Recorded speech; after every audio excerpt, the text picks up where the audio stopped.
medzi Ruskom a Spojenými štátmi to začína poriadne iskriť. Na obzore je návrat k studenej vojne. Ani doteraz to nebola idylka. Vlastne pokračoval skrytý zápas o nadvládu nad svetom. No skôr zo strany Spojených štátov, pretože Rusko má dosť starosti same so sebou. Washington využil priestor bývalých spojencov Moskvy, aby ju dostatočne izoloval. Či už išlo o Kosovo, Líbiu, teraz najnovšie Sýriu a predtým na začiatku strednú a východnú Európu. Momentálne je však napätie otvorené a jedna aj druhá strana tvrdo obhajujú svoje pozície. Voľby Spojených štátov ukázali, či Romney alebo Obama, Pax Americana či nové americké storočie, teda diktát jednej veľmoci, pokračuje ďalej. Spojené štáty prijali Magnitského zákon. To znamená, že zaútočili na Rusko v tradičnom duchu porušovania ľudských práv, pomenovali zákon po právnikovi Magnitskom, ktorý odhalil daňové podvody a zomrel vo väzení. Obhajcovia ľudských práv a Američania sú presvedčení, že bol umlátený vo väzení a trpel a vlastne ho uštvali k smrti a preto tento zákon pomenovaný po Magnitskom znamená, že Rusi, ktorí porušujú ľudské práva, budú mať zakázaný vstup na územie Spojených štátov a ich konta a aktíva finančné, pokiaľ ich majú v Spojených štátoch, budú zablokované. Čiže stará prax z obdobia studenej vojny, otázka ľudských práv.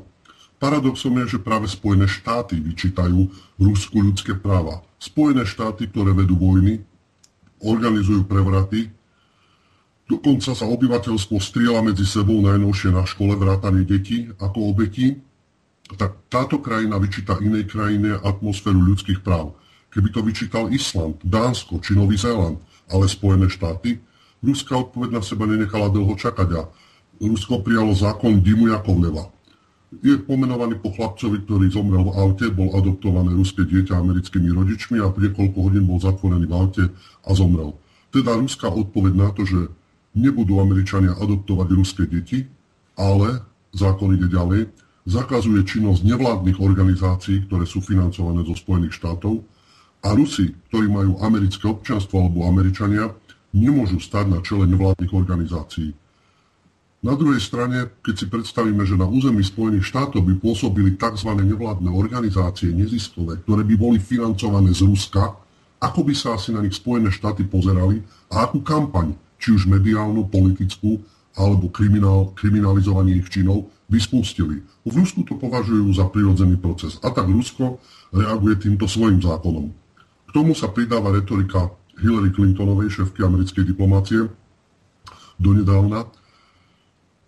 V novej vláde zrejme už zastúpená nebude. A táto Hillary Clintonová kritizuje resovietizáciu Ruska.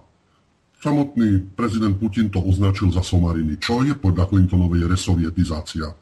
Je to colná únia medzi Ruskom, Kazachstanom a Bieloruskom, pričom tieto krajiny majú rovnakú dopravnú energetickú infraštruktúru, spoločné záujmy. Potom je tu Eurázijské ekonomické spoločenstvo 6 štátov. Ďalej je v hre Arménsko a Ukrajina. Je tu plán vytvoriť vzdušnú obrannú jednotku vedenú Ruskom. Teda integračný trend krajín, ktoré spolupracujú, majú podobné záujmy a môžu mať výhody z tejto spolupráce. V rámci Európskej únie integrácia a neustále posilňovanie centralizácie a tejto integrácie na každej úrovni, či monetárnej, či politickej, ekonomickej, neprekáža. Naopak, je zvelebovaná. Prečo prekáža v prípade Ruska a jeho susedných krajín? Američania, hodnotiac, teda americká politická elita, hodnotiac situáciu v Rusku a spúšťajú rôzne útoky, má však more vlastných problémov. Bol to napríklad fiškálny útes, ktorý oddialili o 2 mesiace. O čo išlo? Spojené štáty majú limitovaný štátny dlh kongresom do výšky 16,4 bilióna dolárov. Ako náhle by k 1. januáru 2013 neriešili tento problém, prekročili tento štátny dlh, došlo by automaticky k zvýšeniu daní, ktoré by prinieslo asi 500 miliárd dolárov, a rozpočtové škrty v mnohých oblastiach, ktoré by priniesli 100 miliárd dolárov. Tieto škrty by sa týkali nezamestnaných, štátnych služieb, armády. Takže riešenie bolo, že prijali odklad o 2 mesiace s tým, že momentálne situáciu riešia daňovým systémom, že budú dane pre Američanov, ktorí zarábajú od 400 000 dolárov ročne, o 5% vyššie. Ale problém zatiaľ nie je vyriešený, pretože je to otázka samotné dane a neustále zvyšovanie daní nepomôžu americkému štátnemu dlhu a musí dôjsť k rozpočtovým škrtom a na tých sa dohodnúť nedokážu ani republikáni, ani demokrati. Paul Craig Roberts, bývalý minister financií, prišiel s jednoduchým riešením o fiškálnom útese, o znižovaní výdavkov. Je naoko zložitý problém, ale v podstate celkom jednoduché riešenie. Američania musia ročne v priebehu 10 rokov ušetriť 130 miliard. Roberts hovorí o jednej veci. Každý rok na 3 mesiace voľno od vojen. Presne to sú tie výdavky, zahraničné dobrodružstva. Ale upozorňuje na ďalší problém. Oproti tomuto fiškálnemu útesu, ktorý opäť hrozí o 2 mesiace, tvrdí, že je derivátová tsunami a dolárová bublina, ktoré sú oveľa väčším problémom ako samotný fiškálny útes. Ide totižto o 4 banky. JP Morgan Chase Bank, Bank of America, Citibank a Goldman Sachs. Tieto 4 banky pred finančnou dereguláciou boli komerčnými bankami, ktoré prijímali vklady vkladateľov, poskytovali úvery firmám a spotrebiteľom a za svoje rezervy nakupovali štátne dlhopisy. Potom, ako bola zrušená finančná regulácia, čiže si mohli robiť čo chceli, prišli s tým, že svoje peniaze aj peniaze svojich vkladateľov stavili na úrokové sadzby, výmenné kurzy, hypotéky, ceny rôznych komodít a cenné papiere. To znamená, že touto derivátovou expanziou prekročili nielen americký hrubý domáci produkt niekoľkokrát, ale aj svetový hrubý domáci produkt. Inými slovami, celá ekonomická politika Spojených štátov je venovaná záchrane 4 bank, ktoré sú príliš veľké, aby skrachovali. A to všetko umožnila deregulácia finančného systému. A tým pádom finančná koncentrácia v týchto 4 bankách. Navyše peniaze, ktoré tlačí americká federálna banka, teda Fed, ale v podstate je to konzorcium súkromných bank, všetky tieto peniaze idú na to, aby zachránili tieto 4 banky. Takže toto je skutočný americký problém a pri nedostatku peňazí, škrtení výdavkov, ktoré sa dotknú obyvateľstva, ktoré tak nadšene volilo Obamu, sa dozvieme o tom, že pri vyšetrovaní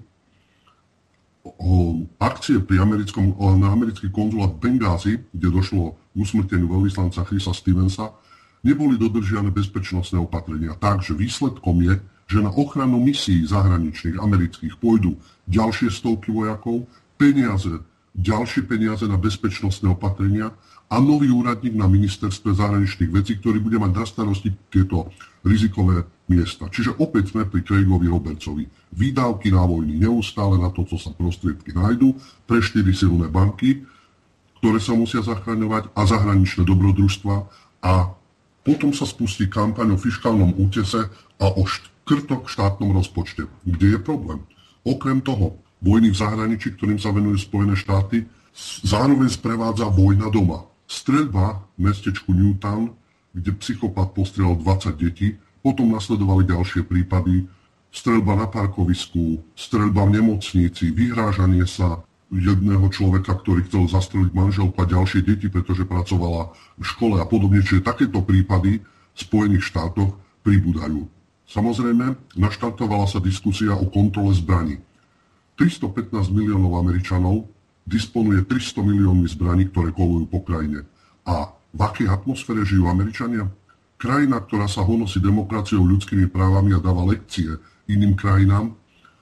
V takejto krajine sú ponúkané nepriestrelné školské tašky, ktoré majú chrániť žiakov v prípade streľby, špeciálne detské nepriestrelné vesty s reklamnými sloganmi: nemôžete predvídať, kedy dôjde k násiliu, ale môžete si vybrať niečo, čo zvýši vašu nádej na prežitie.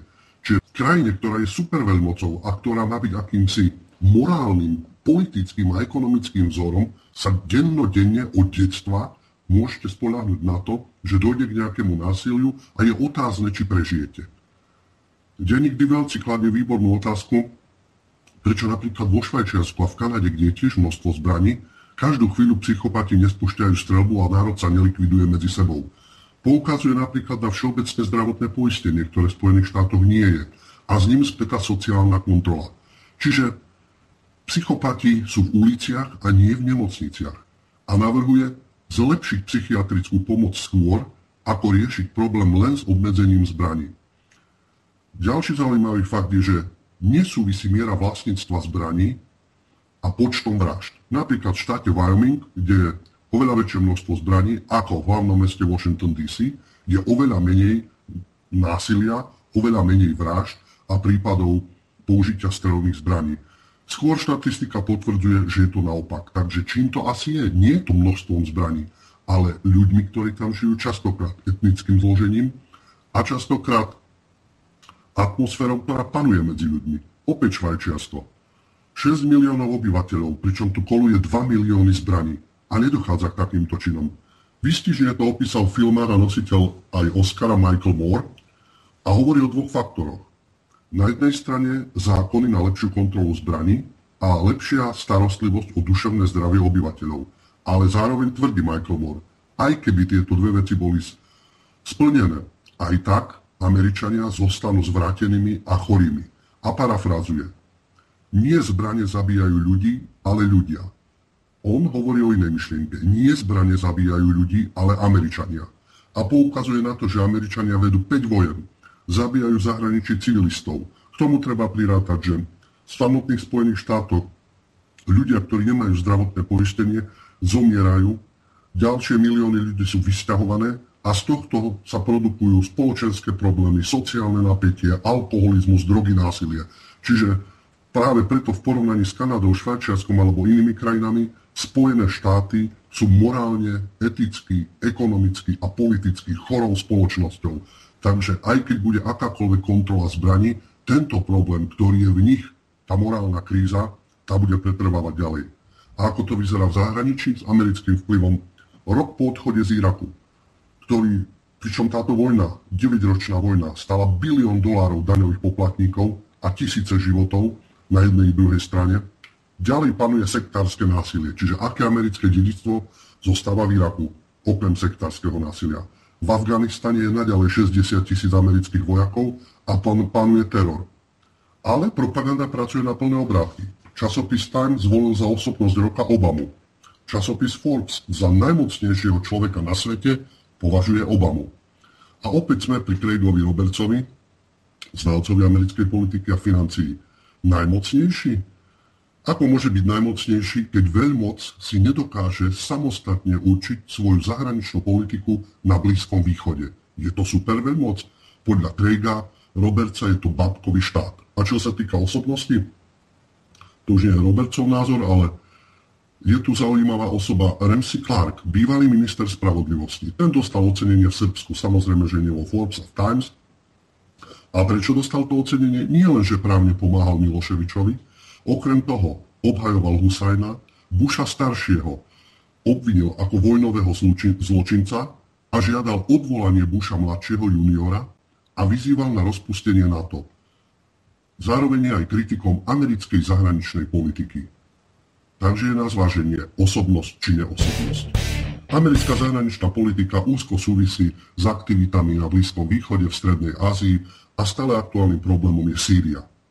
Medzinárodný mierový vyslanec Lahtar Brahimi a Rusko ponúkajú politické riešenie. Prímerie, dočasnú vládu a potom parlamentné a prezidentské voľby. Jednoznačne rokovania. Na druhej strane tu máme povstalcov. Najaktívnejšími sú z frontu An-Nusra. Sú to salafisti, islamskí fanatici, ktorí chcú islamský štát. A predvádzajú sa napríklad tým, ako na YouTube, že mladý chlapec odrezáva hlavu bezbrannému zajatcovi. To sú povstalci, ktorí chcú zmeniť Sýriu z údajnej tyranie Bašara Asada. Týchto salafistov a fanatikov iniciujú a podporujú Saudi, teda Saudská Arábia a Katar. Na jednej strane Spojené štáty zaradia front Al-Nusra ako teroristickú organizáciu, pretože to je nepopierateľné na základe zločinov, ktoré páchajú. A na druhej strane sú Saudi a Katar ich najväčší spojenci, ktorí ospravedlňujú zabíjanie alavitov a šíitov, čiže totálne islamské sektárske násilie. Americkí vojenskí žoldnieri tu školia povstalcov v zaistení chemických zbraní, o čom prináša správu aj CNN. Sa pochopiteľne chemické zbranie, aby sa nedostali do rúk salafistov a fanatikov. Ale na druhej strane britské špeciálne jednotky SAS, SBS a Paras podľa Daily Star cvičia povstalcov, bojové techniky, zameriavanie zbraní, využívanie výbušnín. Takže na jednej strane teroristi a islamský fanatizmus a na druhej strane aktivita amerických a anglických vojenských expertov, služieb a žoldnierov, ktorí podnecujú povstalcov a kašľú na akékoľvek mierové rokovania. A prečo? Dôležitý faktor ropa. Ropa v regióne Aleppo Kanaser Je tu 37 miliard tón kvalitnej ropy s nízkym obsahom síry, čiže je o čo bojovať. A chemické zbranie sa hodia opäť. Ako za Husajna, zbrania hromadného ničenia, teraz rovnaký scenár s tým, že Asad by mohol použiť chemické zbranie. A to je vhodná zámienka. Pokiaľ ide o Sýriu a celú túto oblasť, vždy je v hre bezpečnosť Izraela. Takže v tom aj spočíva tá tzv. Samostatná americká politika na Blízkom východe. A tu je v hre pochopiteľne aj Sýria. Putin, ruský prezident, vyhlásil, že Asada Moskva neochraňuje, ale žiada rozhovory, mierové rozhovory. A navyše, s Európskou úniou sa zhodol na odsúdení výstavby 6 000 nových bytových jednotiek na palestínskych územiach, ktoré spustil Izrael takticky medzi západným brehom Jordánu a východným Jeruzalemom. V snahe vraziť klin medzi palestínsku samosprávu. Pochopiteľne prišla okamžite odveta z Izraela, ako náhle niekto kritizuje túto osadnícku politiku a rozpínavý sionizmus. A Viktor Lieberman, bývalý minister zahraničných vecí, navyše obvinený z korupcie, radikál sionistický, tvrdí, že Európa sa správa ako v 30. rokoch. Opäť sa vyťahuje kladivo holokaustu, opäť to, že Európa nerobila nič proti koncentračným táborom, čiže znovu holokaust a označovanie Izraela ako predjedlo, pretože potom príde útok na Západ a jeho hodnoty. A tak spájanie americkej expanzie zahraničnej politiky a európskych záujmov s bytím a nebytím Izraela, ktorý porušuje medzinárodné právo. A čo nového u nás v Európe na starom kontinente, keďže už v Izraeli už len akýkoľvek európsky náznak, že má iný pohľad na blízkovýchodnú politiku, vyvoláva obavy a návrat k akýmsi 30. rokom. No, návrat k 30. rokom dalo by sa, hádam, prirovnať aj ku krachu na burze v 29. a ku katastrofálnej sociálnej situácii. Čo dnes panuje v Európe? Írsko pripravuje nový balík úsporných opatrení, napríklad daň z nehnuteľnosti, pričom každý 6. majiteľ má problém s hypotékou. V Španielsku meškajú výplaty, dokonca niekoľko mesiacov nedostávajú ľudia výplaty, ale každý sa obáva o svoje zamestnanie, takže je ticho. Výplaty vôbec nedostávajú zamestnanci zdravotníctva a vodiči autobusov, pretože regióny a mesta sú zadlžené. Fínsko, ktoré má najlepší rating, trojáčkový, uvažuje nad reformou dôchodkového systému, aby udržalo pod kontrolou dlh verejných financií. Potom je tu Británia, tá žiada novú zmluvu s Európskou úniou, viac rozhodovacej nezávislosti a využívanie výnimiek. A napokon Taliansko. Berlusconi sa hlási do politiky, ale je tu veľká kritika zvonku. Rompej, európsky prezident a šéf Európskej komisie Barroso sa postavili za Montiho, premiéra, ktorý sa teda už vzdal a podal demisiu. Berlusconi napriek tomu, aké všetky aféry má za sebou a čo v podstate už v politike všetko spáchal, vo svojej prostorekosti hovorí niektoré veci úplne otvorene. Hovorí o kritike Talianska zvonku, v snahe oslabiť pozíciu talianských podnikov a ľahšie nad nimi získať kontrolu. Má to svoju logiku. A kritizuje Nemecko, kritizuje Montiho, ktorý robí pro nemeckú zahraničnú politiku. Obviňuje Nemecko, že znižuje svoje výdavky na úkor iných krajín. Hovorí o germanocentralistickej politike, ktorú sa Európa, teda Európska komisia, pokúša vnútiť iným štátom a vytvára tak krízovú situáciu. Noam Chomsky, americký mysliteľ, hovorí o európskej politike, ktorá vyrába stále väčšie a väčšie problémy. Úsporné opatrenia totiž zvyšujú nezamestnanosť, znižujú rast a zachraňujú len banky a investorov. Podľa neho Európa potrebuje stimuly a má ich. Európska centrálna banka má k dispozícii plno rezerv, ale európska politika ako keby smerovala k jednému cieľu – rozložiť sociálny štát. A základným problémom je, že existuje systém, v ktorom krajiny už nemôžu kontrolovať vlastné meny. Takže vlastne alfou omegou celého problému je euro. Rozhodnutie o eure bolo politické, nie ekonomické rozhodnutie. Euro malo donútiť štáty európske k väčšej politickej integrácii a vlastne umožniť dosiahnuť moc nad rozpočtami jednotlivých krajín.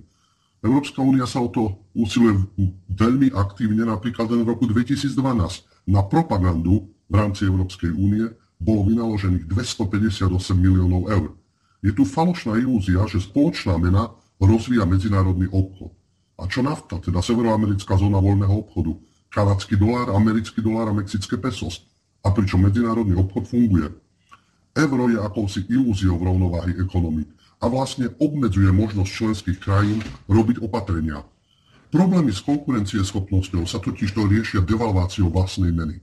V eurozóne to nie je možné. A tak euro generuje problémy. Áno, voľný pohyb osôb, tovarov, služieb a kapitálu je príjemná myšlienka, príťažlivá, ale nie neprirodzenému politickému spájaniu. A možno si európske politické a finančné elity myslia, že väčšina bežných Európanov prejde na latinskoamerický štýl. Totižto podľa celosvetového prieskumu najväčší optimisti na svete sú v Paname a v Paraguaji a najpochmúrnejší ľudia sú v Singapúre. Čiže paradoxne, ľudia sa pozerajú oveľa optimistickejšie na svet práve z krajín, ktoré nie sú bohaté. Je to však dané zrejme mentalitou týchto ľudí a etník. Nie však uvedomením si, že zabezpečené elity manipulujú krajinami a ich ekonomikami ako v pokusnom laboratóriu na úkor dôstojnosti a životnej úrovne obyvateľstva. Aj v Európe máme rovnakú účinnú propagandu s tzv. Osobnosťami, ako Times Obamom. Tu máme Václava Havla.